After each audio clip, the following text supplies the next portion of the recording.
2026 May 24 ഞായറാഴ്ച. ഇന്നത്തെ നിങ്ങളുടെ രാശിഫലം അറിയാം. തയ്യാറാക്കിയത് ജയറാണി EV. മേടം രാശി. അശ്വതി ഭരണി കാർത്തിക ആദ്യ കാൽഭാഗം. കുടുംബത്തിൽ അഭിപ്രായ വ്യത്യാസങ്ങൾ രൂക്ഷമാകാനും ബന്ധുക്കളുമായി കലഹങ്ങൾ ഉണ്ടാകാനും സാധ്യതയുള്ളതിനാൽ സംയമനം പാലിക്കുക. മാനസികമായ പിരിമുറുക്കങ്ങളോ അനാവശ്യ ഉത്കണ്ഠകളോ അലട്ടിയേക്കാം.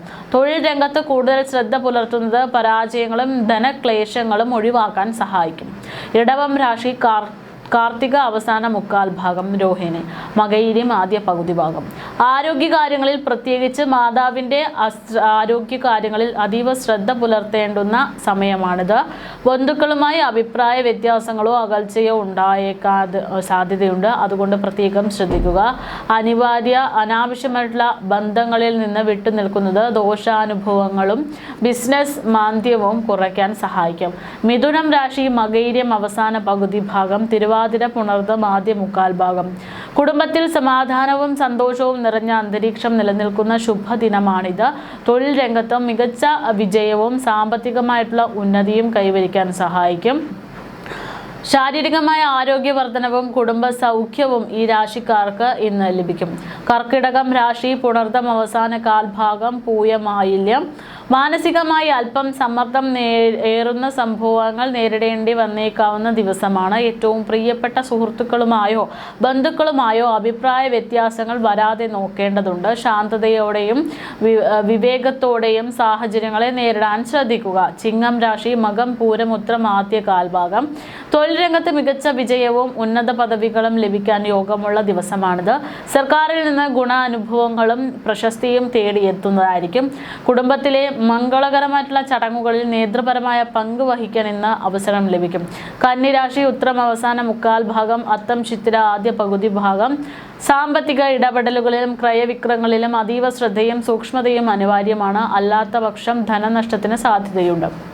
നിയമപരമായ പ്രശ്നങ്ങളിലെ കോടതി വ്യവഹാരങ്ങളിലൊക്കെ തന്നെ പെടാതെ ഓരോ നീക്കങ്ങളിലും കൃത്യമായ മുൻകരുതലുകൾ എടുക്കുക എന്നുള്ളതും ശ്രദ്ധേയമാണ്.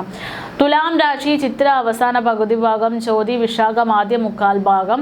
കുടുംബത്തിൽ മംഗളകരമായിട്ടുള്ള കാര്യങ്ങൾ നടക്കാൻ യോഗമുള്ള ശുഭദിനമാണ്. വിശേഷപ്പെട്ട പുണ്യ സ്ഥലങ്ങൾ കുടുംബാംഗങ്ങളോടൊപ്പം സന്ദർശിക്കാൻ അവസരം ലഭിക്കുന്ന ദിവസമാണ്. ദാമ്പത്യ ജീവിതത്തിൽ ഐക്യവും മനസന്തോഷവും ലഭിക്കുന്നതോടൊപ്പം ഉന്നത സ്ഥാനങ്ങളും നേടിയെടുക്കാൻ സാധ്യതയുണ്ട്. വൃശ്ചികം രാശി. വിശാഖം അവസാന കാൽഭാഗം, അനിയം തൃക്കേട്ട. കലാ സാംസ്കാരിക രാഷ്ട്രീയം എന്നീ മേഖലകളിൽ പ്രവർത്തിക്കുന്നവർക്ക് വലിയ പ്രശസ്തിയും ധനസമ്പാദനവും വരുന്നു ചേരുന്ന ദിവസമാണിത്. പുതിയ ജോലിക്ക് വേണ്ടി ശ്രമിക്കുന്ന തൊഴിൽ രഹിതർക്ക് അർഹതപ്പെട്ട നല്ല തൊഴിലവസരങ്ങൾ നേടിയെടുക്കാൻ സാധിക്കും. ധനുരാശി. മൂലം പൂരാടം ഉത്രാടം ആദ്യ കാൽഭാഗം. ആരോഗ്യകാര്യങ്ങളിൽ അതീവ ശ്രദ്ധ പുലർത്തേണ്ടുന്ന ദിവസമാണിത്. പ്രത്യേകിച്ച് ആമാശയ ഹൃദയ സംബന്ധമായിട്ടുള്ള അസ്വസ്ഥതകൾ ഉള്ളവർ കൂടുതൽ കരുതലെടുക്കുക. യാത്രാക്ലേശത്തിന് സാധ്യതയുള്ളതിനാൽ അനാവശ്യ അലച്ചിലുകൾ ഒഴിവാക്കുക. മകം രാശി. ഉത്രാടം അവസാന മുക്കാൽ ഭാഗം, തിരുവോണം അവിട്ടം ആദ്യ പകുതി ഭാഗം. ഏറ്റവും പ്രിയപ്പെട്ടവർക്കുണ്ടാകുന്ന ആരോഗ്യ ബുദ്ധിമുട്ടുകൾ മൂലം ചെറിയ മനോവിഷമമോ ഉറക്കമോ ഒക്കെ കുറയാനുള്ള സാധ്യതയുണ്ട്. ഭക്ഷണ ക്രമീകരണങ്ങളിൽ ജാഗ്രത പുലർത്തുന്നത് ഉദര സംബന്ധമായിട്ടുള്ള പ്രശ്നങ്ങൾ വരാതിരിക്കാൻ സഹായിക്കും. കുംഭം രാശി. അവിട്ടം അവസാന പകുതി ഭാഗം, ചതയം പൂരിട്ടാതി ആദ്യ മുക്കാൽ ഭാഗത്തിൽപ്പെടുന്നവർ ബന്ധുജന സമാഗമം വഴി ഭവനങ്ങളിൽ സന്തോഷം നിറയുന്ന ദിവസമാണിത്. തൊഴിൽ വിജയത്തോടൊപ്പം തന്നെ ദാമ്പത്യ ഐക്യവും ധനലാഭവും പ്രതീക്ഷിക്കാം. ദീർഘകാലമായി കാണാതിരുന്ന സുഹൃത്തുക്കളെ കണ്ടുമുട്ടാനും ഇവരോടൊപ്പം ഇഷ്ടഭക്ഷണം ആസ്വദിക്കാനും സഹായിക്കും. മീനം രാശി. പൂരുട്ടാതി അവസാന കാൽഭാഗം, ഉത്രട്ടാതി രേവതി. പുതിയ വാഹനമോ വീടോ വാങ്ങണമെന്ന ആഗ്രഹം സഫലമാകാൻ സാധ്യതയുള്ള ശുഭദിനമാണിത്. വിട്ടുവീഴ്ച മനോഭാവം ദാമ്പത്യ ബന്ധത്തിലും കുടുംബത്തിലും സമാധാനം കൊണ്ടുവരുന്ന ദിവസം. കുടുംബാംഗങ്ങളിൽ നിന്നും ബന്ധുക്കളിൽ നിന്നും ഗുണകരമായിട്ടുള്ള അനുഭവങ്ങൾ ഉണ്ടാകാനുള്ള സാധ്യത. ജ്യോതിഷ സംബന്ധമായിട്ടുള്ള നിങ്ങളുടെ സംശയങ്ങൾക്കും പരിഹാരങ്ങൾക്കും ജയറാണി EVയെ സമീപിക്കാം. നമ്പർ 97 46 81 22 12.